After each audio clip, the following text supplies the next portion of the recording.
Welcome to West of Tulsa. I'm CJ Ward. We are broadcasting from our studio, Studio 3 in Ventura, California. Let's look at the team. We got Beth Farnsworth Ward, my beautiful wife. Nice to be here. Welcome back. Gabe Shore. Well, you're getting better. All right. Getting better. Helm Still not there. Cat. Good to see you guys. And the man behind the controls, Dan Brockett. He's actually the man in charge since he has the controls. Damn. Brrr. Brockett. He has this thing about brrr. like a big belch. That's right? a brrr or a fart. All right. And our guest today, on that note, Steve Faist is joining us. Now, I asked Steve, so how do I introduce you? And he goes, I don't know. You're overthinking it. But if I say Steve Faist, hot rodder, old school hot rodder from Ventura County, is that pretty close? Close as you can get. Would you change it? What would you add to it? Dirtbag. Can you tell their friends? See, Gabe's got it closer than you do. Okay, good. So there you go. So now I've met him once, and I would say I would add badass. Can I say that? there you go, badass. In a good, There you in go. a good What's way. with the compliments already? Oh my goodness. All right, Really trying to get on your stretching good this side. All right, thank you for joining us today. West of Tulsa, Yeah. guest number 2. Wow. And we just should say, Steve has a really nice collection of cars. Some of it was his grandfather's, and his warehouse is not far from West of Tulsa. So he's a neighbor. Yes. So thanks for coming down here and talking about just your history, your grandfather, your stories. And you've got some cool cars, so we're going to get into that in a second as well. Talk about how did you get into this? How did you get into this whole world of classic cars and hot rodding and fixing them all up? And The story's long, but short as I can make it. Just kind of grew up in it. My dad was into it, and that's where it really started from, my dad. And then basically, the drill. You go down with dad's shop in the summers, and that's what you did. And just it's wrench and work on stuff. more like push a broom and clean Oh, stuff okay. up. You had to work your way up. Yeah, the system. that's why my favorite line is, you gotta push the broom before you can work on the car. Yeah, and we met your son. He's probably doing that. Is he in that stage, or has he gone past it? No, I still gotta get him perfecting the whole broom and dustpan thing. But Okay, yeah, he's doing good. I can turn him loose. He's kind of learning how to use an impact and stuff, so I can turn him loose. He can jack a car up. I haven't quite figured out the jack stand position, but he's getting there. All right. So little by little. So your dad kind of got you into it. Yeah. And your grandfather? My grandfather was heavy diesel equipment mechanic / marine industry, heavily in the marine industry. Well known in this area, right? Very well known. Yeah. Did a lot of things, wore a lot of hats, just really, really great guy. And my dad was a good guy too, very well known in the automotive industry, and everybody liked him too. Very likable guy. And but he was into the hot rods. My grandpa was into the cars, but he didn't really come into it as far as like, he was always into them, but he didn't start collecting them until, I'm going to say, somewhere in the 70s is when he kind of started grabbing some more cars and stuff, and then the collection started from there with him. And you were at the right age. In the 70s, you would have been right in that, hey, I'm going to be driving soon, and I get to drive some of these fun cars. Did that help inspire you in any way? I kind of didn't realize it was happening, but it was happening. Yeah. I was more wanting to go screw around and try to build go-karts, and I was surfing and skateboarding and all of that. I was doing anything I could to have fun, and then, like I said, then summers would come along, let's go to Dash, like, damn it, dude, I'd rather be at home hanging out with my buddies and riding bikes and raising hell. So what was your dad's name and your grandfather's name? Dad's name was Dave Faist. Grandfather's name was Jim Johnston. Got it. Okay. Yeah. Yeah. Big following here in this area because of his connection to the marine world. Yeah, my grandfather for sure. A lot of people in this town know who Jim Johnston was. Yeah. For sure. Yeah. So his collection, when he passed, you inherited the collection, and so you've got a big chunk of it now. I kind of inherited it. Okay. It was one of those things to where it wasn't a very pretty transition. Let's put it that way. And I purchased the collection. Oh, got it. So, Okay. which I look back and go, maybe I should have stuck with my own collection. But it's, here we are. It's impressive, though. I've seen it. There's got to be an emotional component to this, and that's why you did what you did. Yeah. You're 100% right. there was obviously, my grandpa was so passionate about the cars. He was obviously an eclectic car collector, so he collected all kinds of stuff that I really had zero interest. I mean, I could appreciate them, their cars and stuff, but they just weren't my cup of tea. And but it was all good. He kind of did his thing, I did my thing. When he passed, the reason my grandmother was still alive, and she wanted to keep the cars, and that's what she wanted to do. I kind of wanted to sell some off and thin the herd a little bit, but she wanted to keep them all. And I thought, well, I have a shop, he has a shop, so what I'll do is I will do one shop up real awesome and do it like in honor of him and do it like his style cars. And I'll do my shop and do it my style cars. And then, of course, over the years, I've realized that there's only one of me. It's not going to happen. Oh. So, though I might be getting ahead of the story here, but the bottom line is that's why I'm in the process of starting to liquidate my grandfather's cars, because I just can't do them all. I mean, there's no way. I mean, if I worked on them every single minute for the rest of my life, they wouldn't all get done. I knew how many. I was impressed just by looking through his files how many he had. Yeah, you probably know more about what's going Pretty on incredible. with the files Yeah. than I do. Pretty impressive. Yeah, those Bantams they have a following. Yeah. So Yeah, no, you can't imagine how many people that knew all over the United States. It isn't just here, but all over the United States. I got people calling. I still have like 3 or 4 guys calling me, hounding me for a couple of the cars. they know what I'm you like, got. when I get about 5 or 6 of you guys lined up, then because as you know, they're up on a mezzanine, so it's it's a 3-day process just to get the cars down. So, Well, it's impressive. And then the hot rodding. Well, I'm going to ask you, Steve. I don't think I've ever asked you this, but would you consider yourself more of a collector or a rodder? Ooh, there you go. That's a good question. A fool. We'll start there.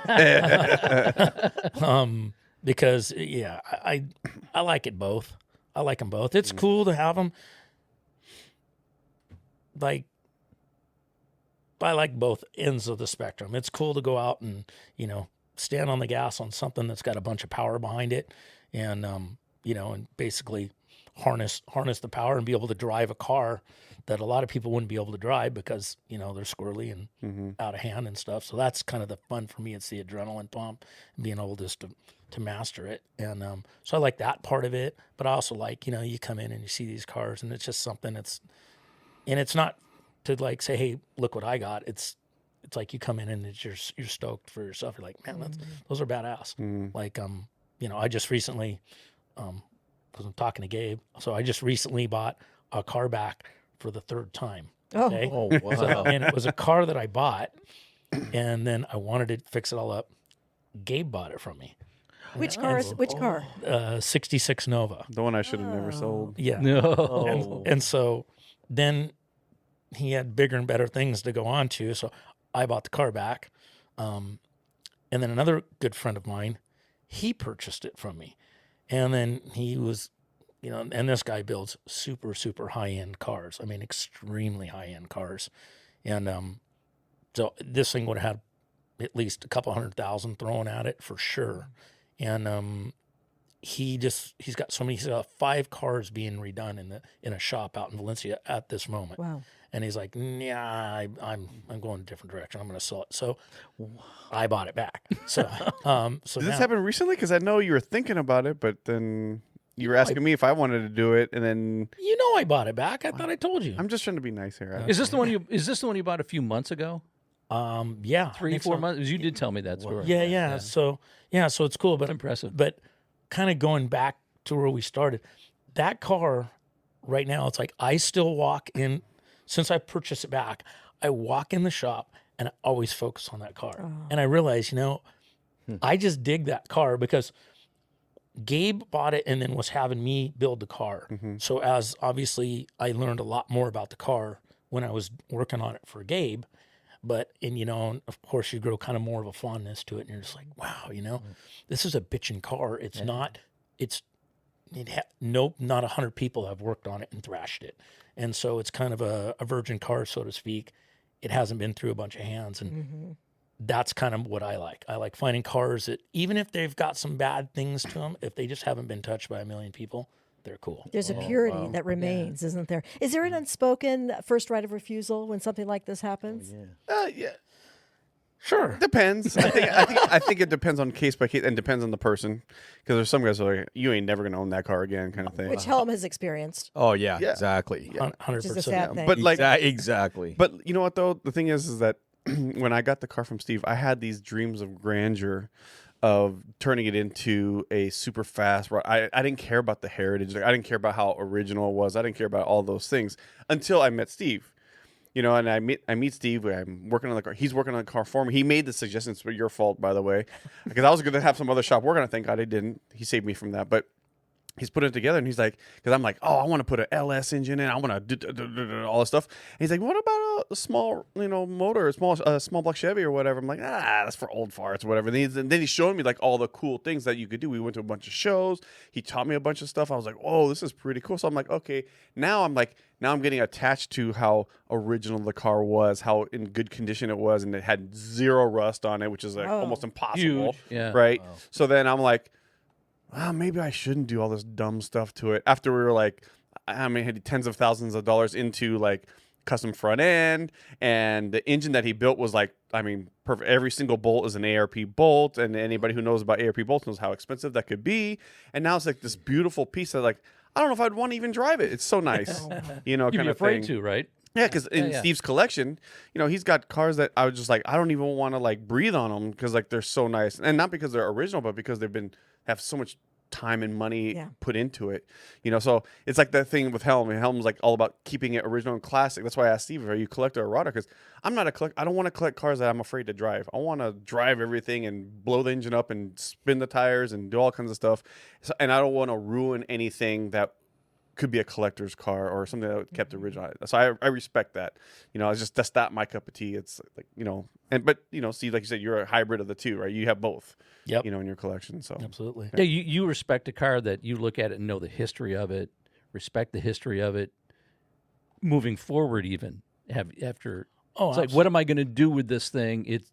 What it boils down to is the history of that car. 100%. Yeah. Like if I purchase a car or something from somebody, we're going through paperwork or files or something, like, oh, you probably wouldn't want this. I'm like, yeah, I would like it because it just is. It's a paper trail plus it's history of the car. Anything, do you got old pictures? Yep. Do you got an old story? Just jot it down on a piece of paper. I'll put it in the file and stuff, and it just carries on with the history of the car as it goes through, whether it stays with me or it goes to somebody You're else. the custodian for that time. Pretty much, yeah, the caretaker. That's all I am, Exactly. That's Do you it. get as excited as my husband does when he said, "Oh my God, come here, come look"? He said it's the original carpet under the spare tire in the bottom of the car, and it's got the original. He was so excited to find these original parts, right? And now you get excited. I am getting there. So Steve, just so you know, Beth has a steering wheel fetish.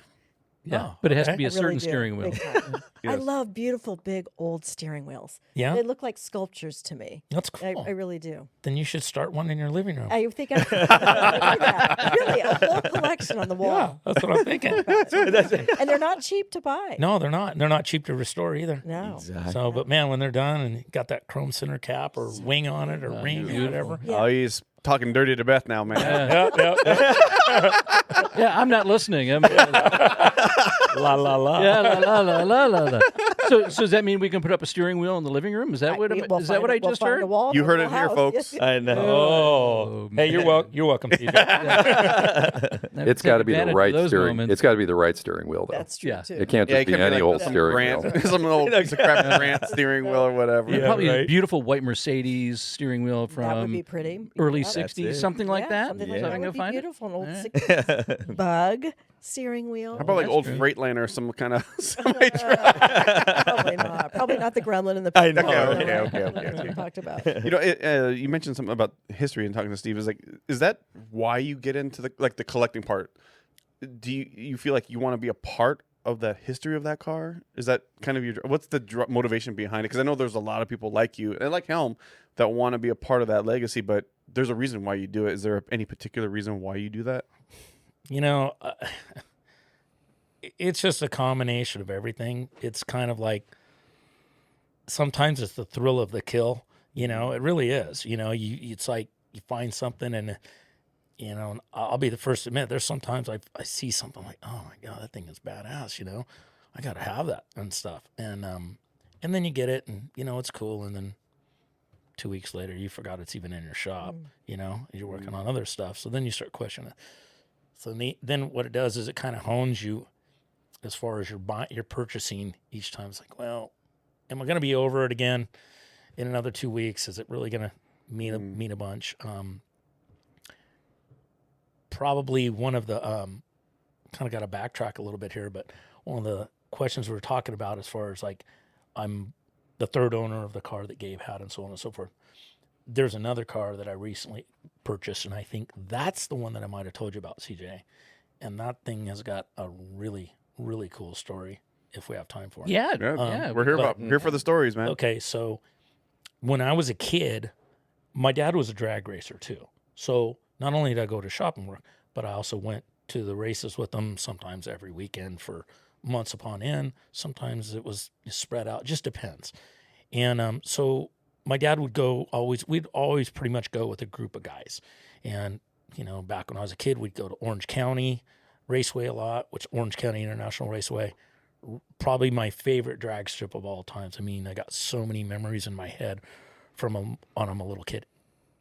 Getting back to it, there was a guy in town. He was actually almost directly behind this shop, behind this complex here, and maybe up a little bit on Palma. And his name was Dennis Thompson. And we used to go with him. Coolest guy. I mean, just a cool guy. Big old guy, big beard. They called him Fuzzy. Burly. And yeah, but just cool. And he was a badass. And so he had a red 66 SS396 Chevelle that he purchased brand new and pretty much immediately turned it into a drag car. And so, of course, that car was another part of the group that'd be going to the races. Well, he hauled it on the back of a car hauler. So it was like a wedge ramp car hauler. So in other words, you drive it up and the front end would be higher than the back of the truck. We've probably all saw those. Oh, yeah. And so, you know, when you're a kid and you walk up to one of those ramp trucks with a car way up on it and stuff, you're just like, you know, and you're this tall and you're thinking, man, I'm looking at a Top Fuel funny car. You know, this is the cream of the crop. You're like, my God, this is bitching, you know? And you're just like, so that car had always stuck in my head. And I always had a fondness for 66 Chevelles, consequently 66 Novas as well, just like the one that Gabe had for a minute. Thank you. And, Asshole. but anyway, so that car was sold by Dennis Thompson. I try to make this story short because I could go on all days talk about this crap. But that car got sold by Dennis Thompson to a guy here in town. His name was Scott Clausen, and he raced roundy round cars. And I kind of knew him through my dad. And then he also, I'm trying to think, he was friends with an engine builder here in town named Chris Gersovic, who I consequently worked for a while. And so that's kind of how I knew the guy. Anyway, I knew the car. I went over there one time to his house. It was with my dad or somebody when I was real young. I remember the car being stuffed in his garage, and he was using it as a bench, like we all do with cars when they get shoved in the corner. Mm-hmm. And I remember that car, and I'm like, wow, that was Dennis's old car. And it's like, but then, you know, time goes on. I was young then, and it just kind of disappears. Consequently, the guy that has really mentored me a ton in car restoration and just knowledge and doing things right and stuff is a friend of mine named Frank Sines. And he's probably pissed off that I even said his name because he's humble. He doesn't want to be involved. Frank, we're going to have you on this show, by the way. So get used to it. Yeah, You're we really are. upset we completely Well, yeah, we're going to really piss him off now. You're dead, Frank. But anyway, so fast forward all these times I think he said it's been about 23 years ago. A guy that Frank knew, and that's a whole nother story. I won't get into that. He came up and he was telling Frank, he was like, hey, you know, I had this red 66 SS 396, 375 horse car when I was a kid. And I raced it and I did all this and we had fun and blah, blah, blah. And then the gas crunch came in the 70s and I put a different motor in it and I changed the gears in the rear end and I changed the transmission, blah, blah, blah. And then family and life came and I sold the car. But I kept the motor in the trans. So if you ever find or know of a car that fits that description, I'm in. Wow. And so Frank knows so many people and he's got his fingers out there and a lot of people call him and, you know, everybody respects the guy and likes him. And so he knew of the car that Dennis Thompson had. So he told this guy, hey, I know where there's one at. And consequently, it's only got 17,000 miles, original miles on it because it was a drag car. And so bingo. That's it. So this guy goes, I'm in. And consequently, Frank and they put it all together. Him and Frank went out there. They purchased the car, and the guy's name who purchased it was Jeff Pollan. And they came back and he commissioned Frank to restore the car without doing a full resto on it because, of course, it was all original paint, original interior, original, with the exception of motor wasn't in it, blah, blah, blah. So Jeff still had his motor and transmission out of his original car. So he had that motor freshened up and had Frank redo the car, still original paint. Frank wet sanded and buffed all the racing lettering and things of that nature off of the car and put the car all back together. Frank did the bottom of the car. The car's impeccable. Fast forward, the beginning of 2 years ago, Jeff started having some problems. He was a big drag racer on top of that. He started having some problems. They found out early last year after quite a few misdiagnoses. Don't quote me. I think that's what happened. They didn't diagnose him right for a while. When they finally figured it out, he had Lou Gehrig's disease. Oh, no. And I think it was within, once again, don't quote me, I think it was within a month or 2 months, he passed away. Oh. And so Frank and another friend of his, mutual friend of ours, went down to Jeff's services. I didn't really know Jeff other than maybe meeting him once at Frank's shop. And so Frank and his other friend, Ron, went down to the services, and I told Frank, I go, hey, I don't want to be a bottom feeder here. That's not who I am. I says, but somebody's going to buy that car. It's just the way it's going to work out. And if I don't speak up right now, somebody's going to get it, and I'm going to wish I would have just spoke up. So he says, okay, I'll do what I can do. So anyway, we kind of let everything kind of cool down for a while and let his wife, Tracy, really, really nice gal, had her just take a chill and, you know, try to mourn the loss of her husband and stuff. And then they started talking, and we put a deal together, and I ended up buying that 66 Chevelle along with Jeff's drag car as well.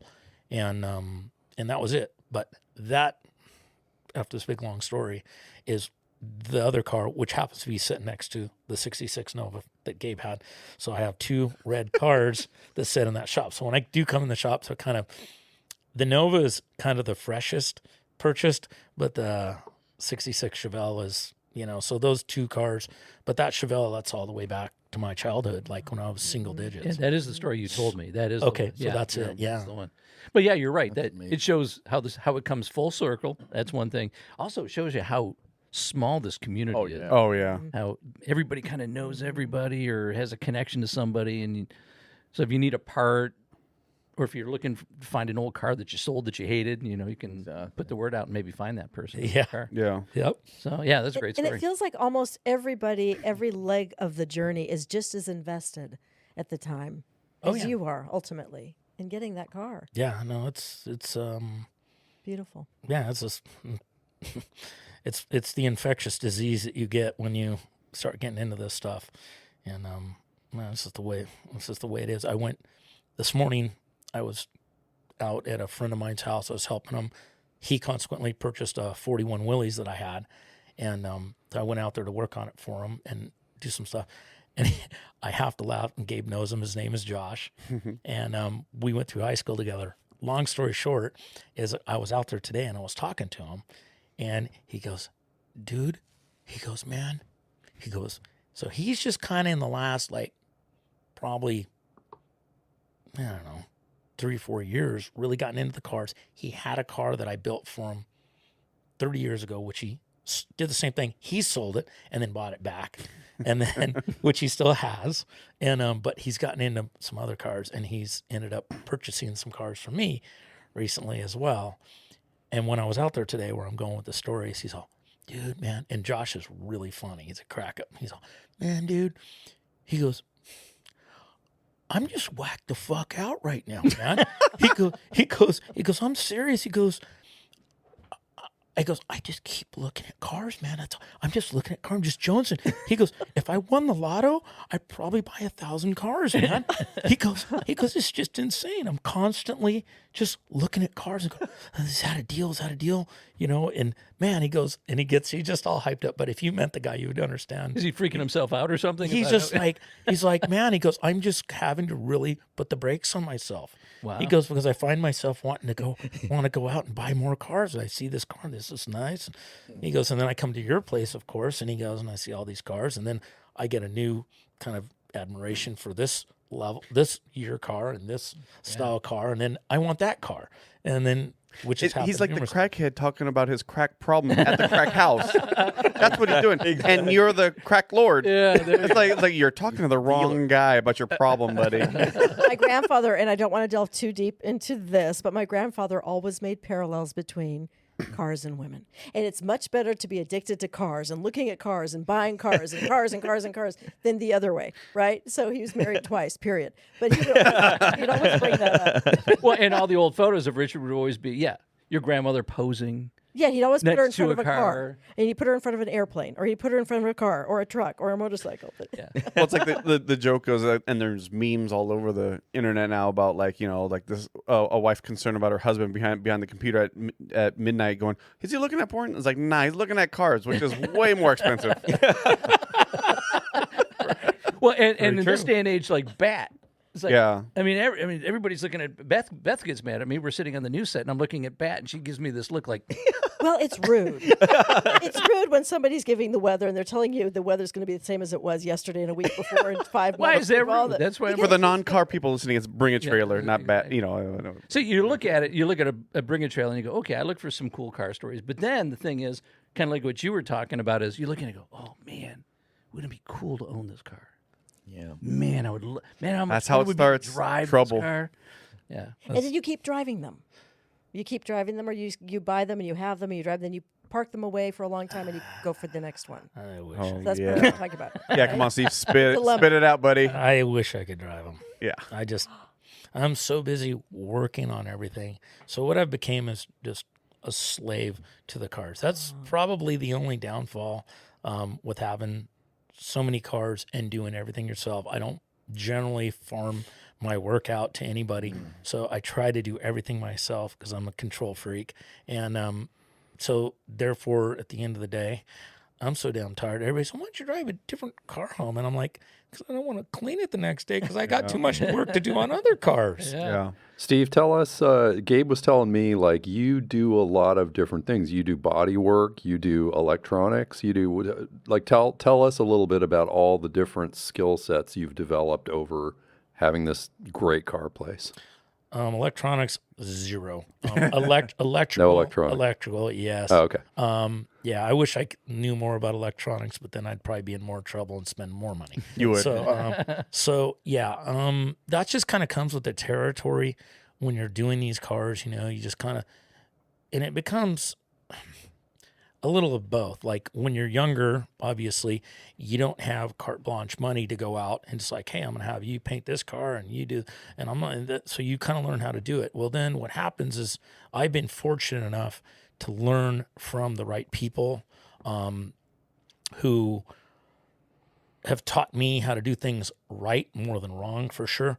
So when you do farm something out and you'll see, and it comes back and you're like, I paid for that. Mm-hmm. And a lot of times you not only pay for it, but you redo it. Right. So you basically paid them to have you redo their work, if that makes Yep. you follow me on that. You see a lot. And so that's why you end up doing more and more and more. And of course, you know, I can go back to my friend Frank. He's taught me a ton. And a lot of it is I did learn some stuff from my dad, but I've probably learned the most from my friend Frank. And then a lot of it is just self-taught. And once you do something for long enough, and I've been fortunate. Make enough mistakes. Exactly. You do. You screw stuff up and scratch your head and just go, man. And then you screw stuff up again on the same thing. And you go, man, maybe I just don't have it. Sometimes you question your ability to even do stuff. And, you just got to stick with it and keep plugging away. So like on a perfect day, if you walk into the shop and let's say you don't have a giant to-do list, right? I'm saying this is theoretical, I know. Okay. But in this perfect world, what would it be? Like, what's your favorite thing to do? Is it like, body work or engine work or exhaust work? It really, it totally depends on the mood and the mode you're in. Like, I can come in some days and really be content doing mechanical work. And then other days I can come in. It just kind of, my one friend that I go to lunch with all the time, Frank, we talk about this. We exchange stories all the time. It's like there are certain things that could be the smallest thing, but you just dread doing it. You're just like, man. And then you do it and you go, I procrastinated that for 3 months and I just got it done in about 3 hours. Yeah. And instead I thought about it Yeah. every day for 3 hours while I was doing other stuff. So you now I try to just, if I can, buckle down and do stuff. The problem with it is I'm getting torn 100 different ways every day. So answer your question, it just varies. So conversely, is there anything you dread? Like, oh God, I got to pull a tranny, or I've got to pull an engine, or like what's the torture? It once again that varies too, because it's what car you're working on, how nasty, dirty, and greasy and grimy the car is.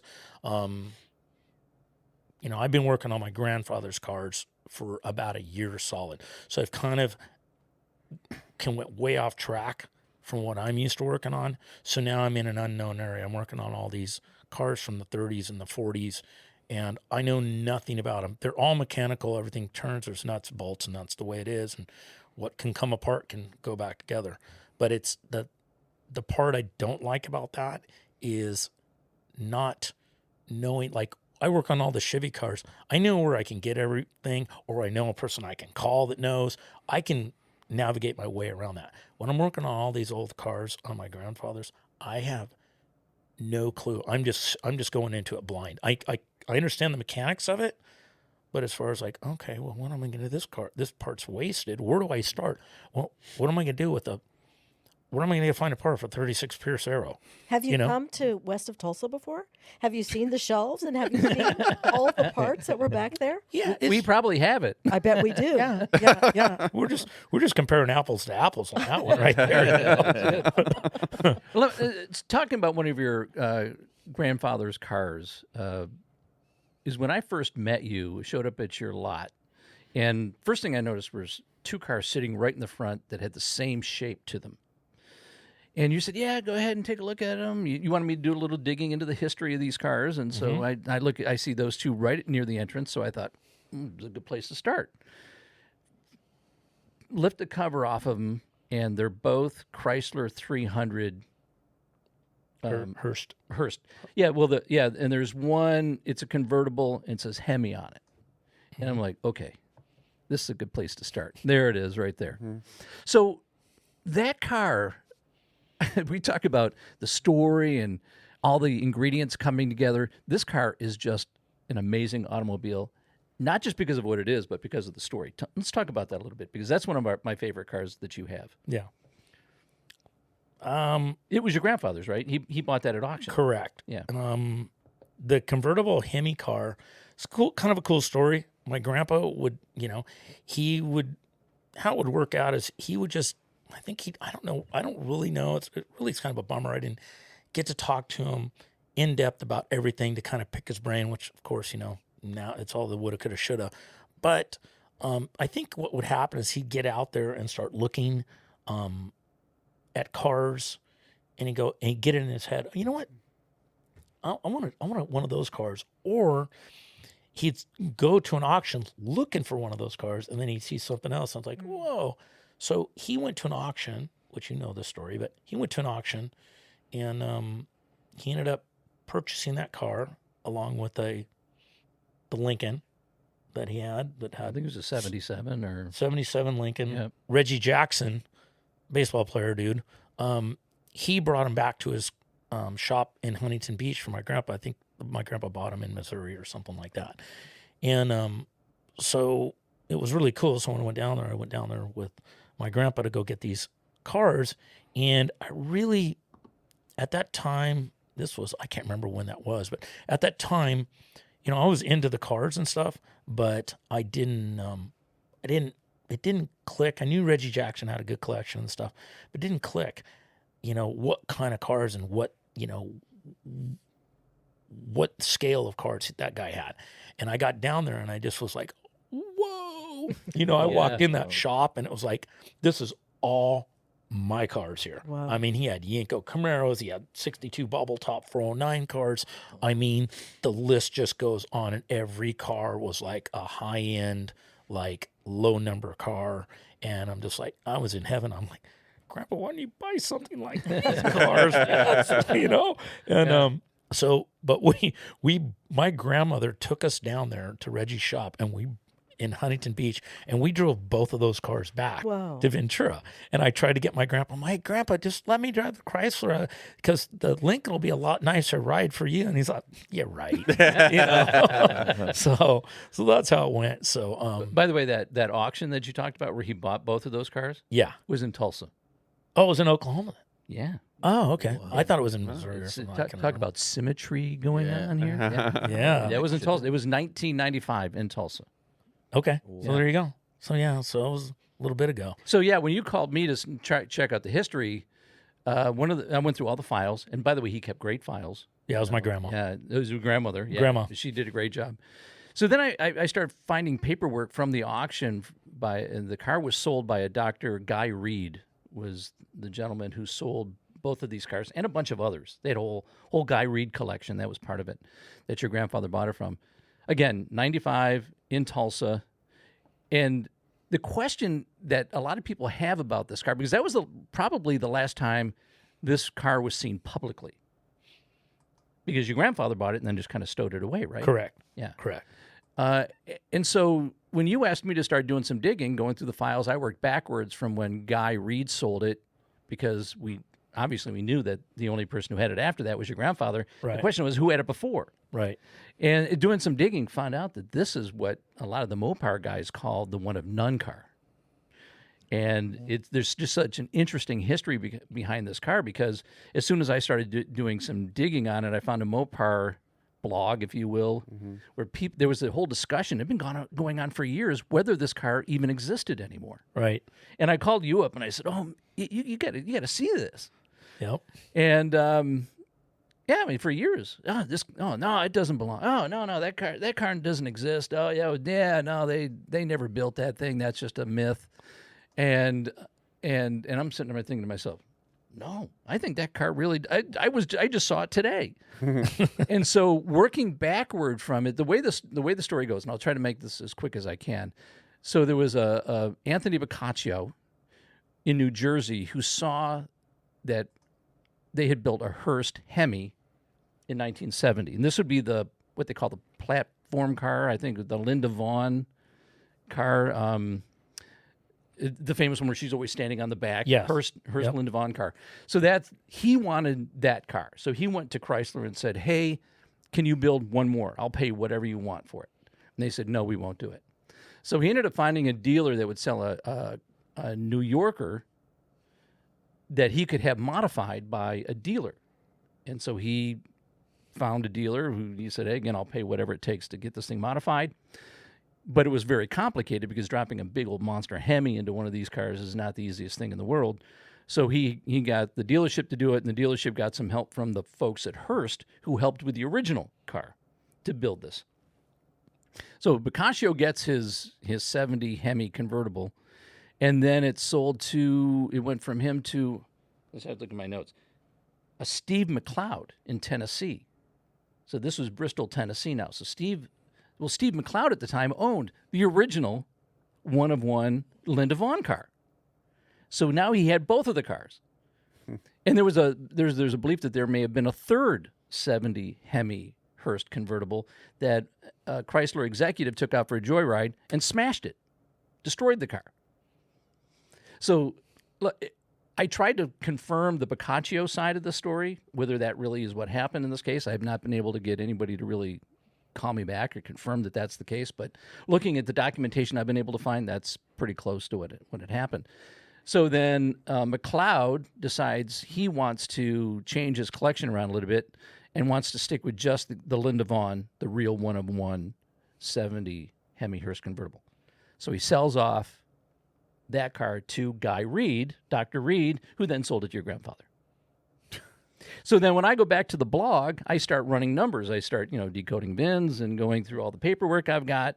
And I post on this blog, I said, hey, guys, I think I found this car you're talking about. And they're like, oh, here's another guy. Thinks he found the car. Oh, yeah, sure. And one of the guys says, well, post photos. So I think I called you up and I said, hey, can I come down tomorrow and take some photos of the car? Yeah. And so I went down there, took a bunch of photos, posted them on this blog. And sure enough, the next thing is, oh, yeah, those are good fakes. Oh, yeah. I could see. That looks like it's real, but those are probably fakes. Wow. So that can't be it. And so then they asked me a few more questions, and I posted whatever they asked for. And then one morning I wake up, and some guy, and I don't know if it was Steve McLeod who had once owned it, because this guy comes on, and he's probably somebody who maybe even had started this forum. But he goes, no, guys, that's the car. Wow. That is the car. I know it's the car because I still have the broadcast sheet for that car, and I got it mixed up in my files when I owned it with the Linda Vaughn car. But I can tell you from the photos that is the correct one of none car that they had been talking about for years. So you've got a very special car, whether it's just because of the amazing story behind it, Right. which it is, but Right. also it's a beautiful car as well. Yeah. It's just another piece of metal in the shop at this point. So you got to sell it and then buy it back 3 more times. Is that what you have to do? That's negative with that one. And what does all of that backstory do to the value of the car? Well, you would hope that the person that would purchase it would be kind of like we all are and really be stoked because there's some type of a trail of owners, and so they can. It just adds more provenance to the Sure. to the Authenticity, right. car, and so because there's so many fakes of everything out there now. I mean, they always say there's more Z28 Camaros out there than Chevrolet ever even built, and the same with Super Sport Chevelles and all the ones that get faked and stuff. But yeah, you would just think that whoever wanted to buy the thing, that's gonna not only add the value, but just keep it going on. Hopefully, people stay into liking cars and stuff, and they don't start fading out. And that's part of the debate with this car. And that was the debate in the forum was, is this a real car? Yeah. Is this real? Oh, yeah. I mean, because if Chrysler didn't make it, some people argued, well, then it's not a real 70 Hemi Hurst convertible. There's only one of those. Right. And this is a one of none. I mean, makes it rarer than rare. Some people think that makes it even better. Right. And then you add the story to it. Oh, and that's the cherry on top. Yeah. So I think we've talked about this before. What is the value of that car? And it could be anything depending on who walks into the room and is ready to bid and what their feelings are about that car. Yep. Yeah. Yeah, it depends where it gets posted for sale.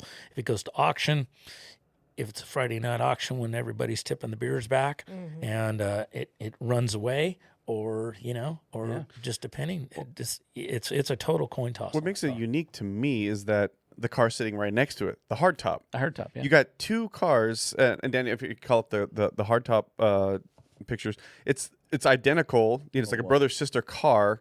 I prefer the hardtop. I'm a hardtop guy or whatever, but you know, you have these two cars sitting next to each other, which to me, if I'm a buyer, I'm like, well, how fake could it be? The guy's got an identical car, hardtop, sitting right next to it in the same condition, beautiful condition car. And this car, to me, I like the interior on this car is badass. It's just, I mean, that don't get no more period correct than that, you know.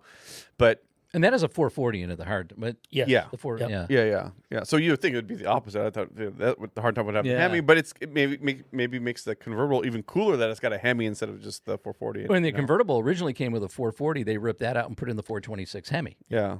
Yeah. But you and I have talked about this, that if you really want to, and we have to go do this at some point, get that thing up on a lift and find the numbers stamped on that engine block to find out what year it is, because according to the guys in that blog, depending on what year that Hemi engine was made, that's where the value will skyrocket on that car. Right. So we still have to do that. Yep. So I got to put you to work. See, there you go. There's another thing you got to do in your That's garage. just one more thing to add to the list. Steve, do you envision yourself one day owning 2 cars, period? It's not going to probably happen. It's not going to happen. No. I mean, just depends if my kid gets power of attorney and sells everything off when I can't move anymore. So How many cars do you own? I have no clue. You really don't? I really don't know. Wow. I have no clue. I have a spreadsheet though that has Steve's cars on it. So they're not all the cars, but they're part of the collection that everything's for sale, obviously, but you know, a good portion of it, but I don't have it all. One of the cars you just bought was the Tornado. It was a 66 gold Tornado. Yep. Yeah. He sat in that thing and he was like ready to drive it. Yeah. That was a fun car to ride in as a kid. My grandparents would come visit in that. Yep. Beautiful car. Yeah, It's like a living room, isn't it? Yeah, it's crazy because there's no hump on the floor for a You're right. transmission. Yeah. So it's just flat all the way across. And when I was a kid, I'll just call him a distant cousin had one of those. And I used to ride around on it once in a while. And I don't even know what year it was. I just know it was a Tornado of that area, same body style and everything. So it was kind of cool. So it's like, man, I always kind of liked them, but obviously I like this one. One of the reasons I like this one is it's original paint. Mm-hmm. So that's the draw to me. Had the car been painted, I probably wouldn't have had as much of an attraction to the car. Okay. It's the fact that it's just original paint. Once again, it's one of those cars that nobody's touched. That's right. Beautiful gold. And it really it was kind of a formal ride in a way. No, they floated down the road, you know? They did. Yeah, they were like the big boat scenario, you know? I don't think my brothers punched each other in the backseat. They were well behaved back there. They couldn't reach each other is Steve what it makes was. an interesting point. Maybe one of the reasons why he actually will buy a car is paint. I know paint's a big deal for you, Helm. Paint's a big deal because would you buy a car that you really like, but if you found out it had been repainted, would you still buy it? No, Why? I like the original aspect. Even if it has some some blemishes or some Oh, the original is definitely a kind of a deal breaker where I would love to buy that. Yeah. I think part of the problem is too that if somebody hears that it's been painted, they think, oh boy, it's been wrecked, and it's now hiding something. See, that's where That's what I. Or think what of else it. has been altered, right? Yeah, What else yeah, has been exactly. changed out? Absolutely. that's what gives me the green light because it's been altered. Then I can just go and do whatever the hell I want to and have no guilt about it whatsoever. There's some guilt, yes. Yeah, I so can see I'm like, that. I'm gonna tear the motor out. I'm gonna put some big fat tubs in the rear, slam it to the ground, and do something dumb, and maybe even crash it. I don't even know. And But then- Gabe's the Steve. car butcher. yes. Don't Engine killer. don't bring anything nice to me. Butcher I'll those ruin- cars. Yes, exactly. You almost have less respect for the car then. Oh, no. I have respect for cars that deserve that kind of life. I would never do that to like a car like Steve owns Right. or Helm owns. Right. Which is the big problem I had with the 66. When I found out how good it was and what good, I was like, I don't want to cut this car up. Yeah. Because there's so few of them in that condition. Yeah. You know, but like, Honda Civic, I'll chop that thing and give me a saw, I'll cut it right now. I don't care. But a car that, there's like a bunch of them out there. And I know it won't always be that way. Right. But there's some cars like the Mercedes that I want that Helm's been looking for me for like years.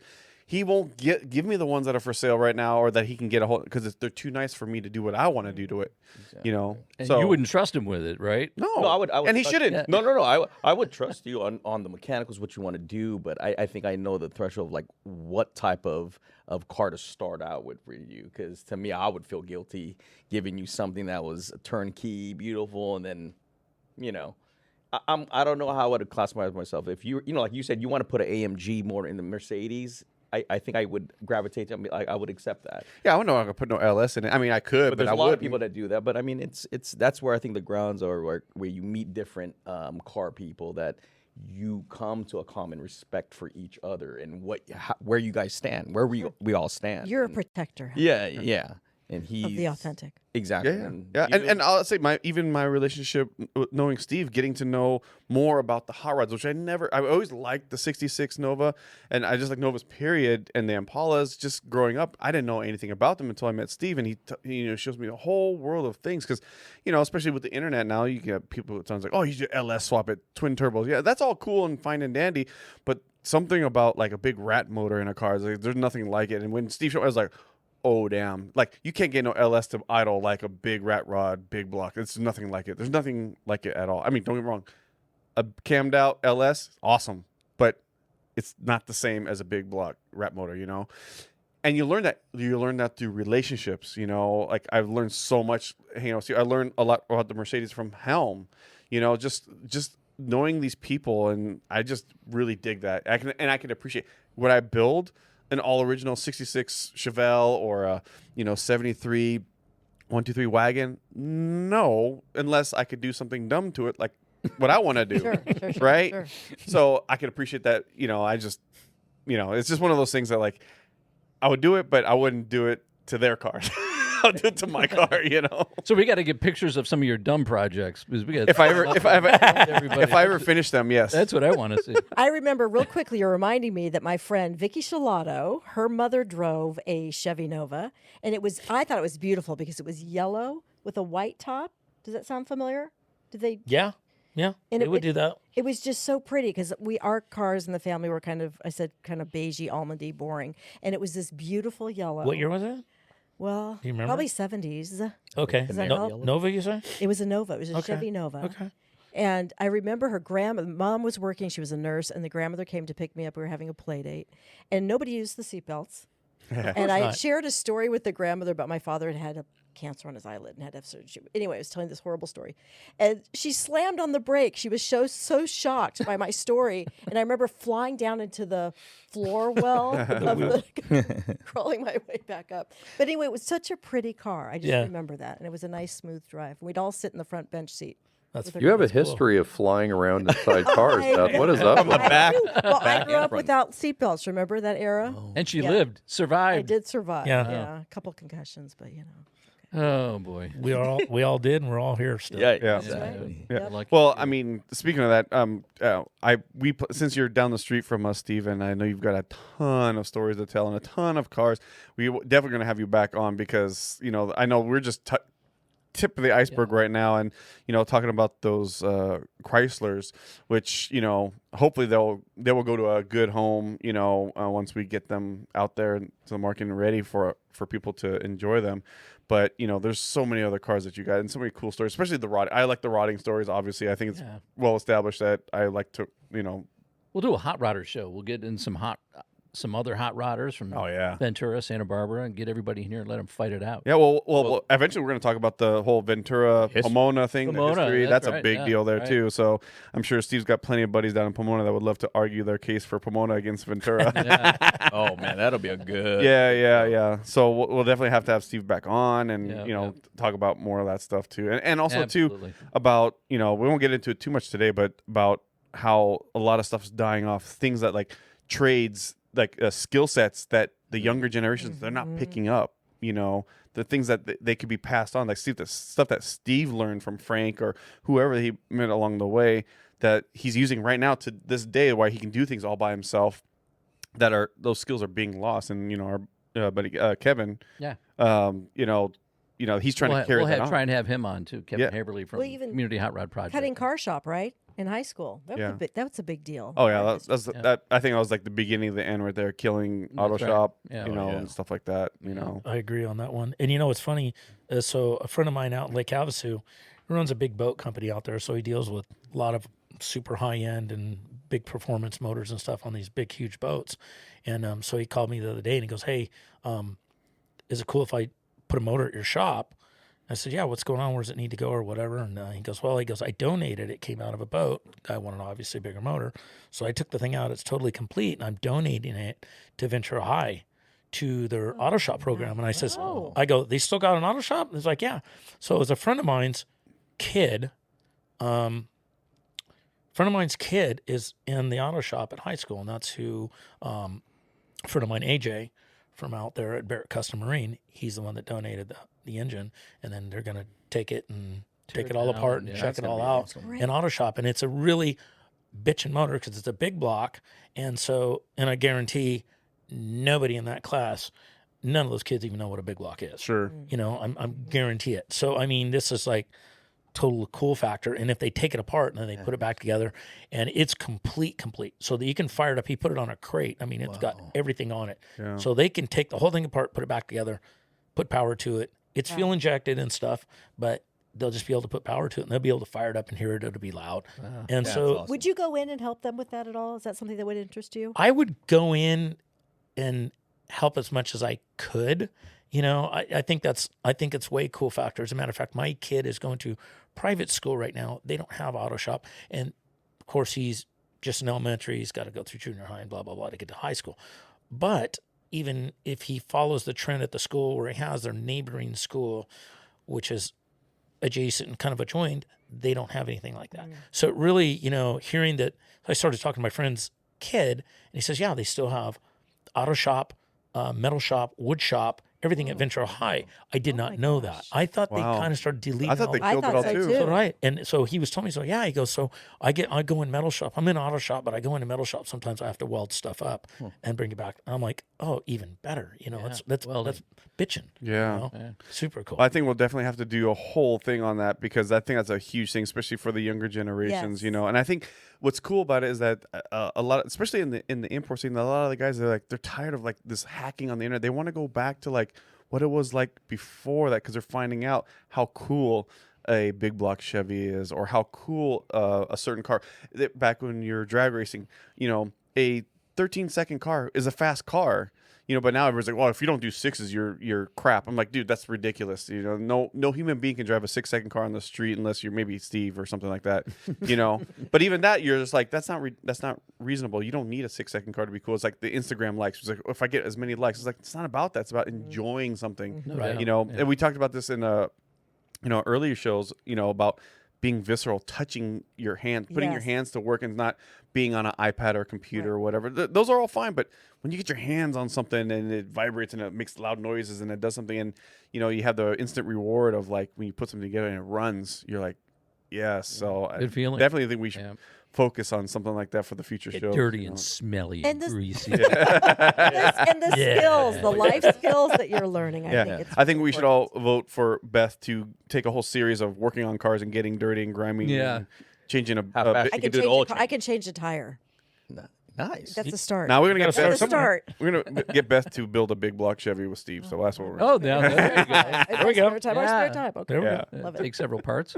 All right. think- Steve, thank you so much for joining us. Yeah, man. And you will come back and join us again? Sure. Did you have so much fun today? You'll come Oh, it back. was insane. I don't even want to leave. All right, well, let's keep going then. No, really, I think a good idea is the next time that Steve you come by for the next interview is that you bring. I think you have enough cars to bring to every episode you're on if you can. If we do it for at least another 3 or 4 years. Yeah. We want to be on air. I'm surprised you're not gonna ask him to bring a wagon since you're all about the wagon. Oh, I know you have a That- few wags that are There you go, beautiful. CJ. Let's just put a roll-up door right here. Every episode, roll we'll it just in. pull a different car Yeah. in here and have this around a car. we actually thought about that. So whenever a guest shows up, what we're going to do is watch you as you pull into Pull the in, parking exactly. lot, and then we're going to take that video and post it for your intro. Like, he showed up in a beat-up Volkswagen. Yeah. Perfect. Well, I'm screwed. But when my he's car's got run. 200 so. car collection. I have a quick question. What did you bring today? Oh, just my driver truck. That's it. Oh, nice. My daily Hey, driver. You can still appreciate that. Yeah. What kind of truck specifically? A Chevy, of Oh, course. Chevy. You won't find him in a Ford that know. he owns. He doesn't own. no. Yeah. My grandpa owns a Ford truck. I still call it Grandpa's truck, even though it's registered. It's not yours. It's My not yours. grandpa's. I can't own a Ford. Steve, thank you again. We'll Thank have you you. back with great stories. Yep. And thank you, everybody, for coming in and talking cars. So, All right, West of Tulsa, like us, follow us, subscribe. We have a YouTube Channel. Thank you very much. And don't forget, we also have a tip line up. So if you have a great story, if you know somebody who has a great story, go to our website, westoftulsa.com, go to the tip line page, fill out the form, send it back into us, because we would maybe love to have you here in studio. You tell the story. All right? We're going to see you. West of Tulsa. Thanks for watching.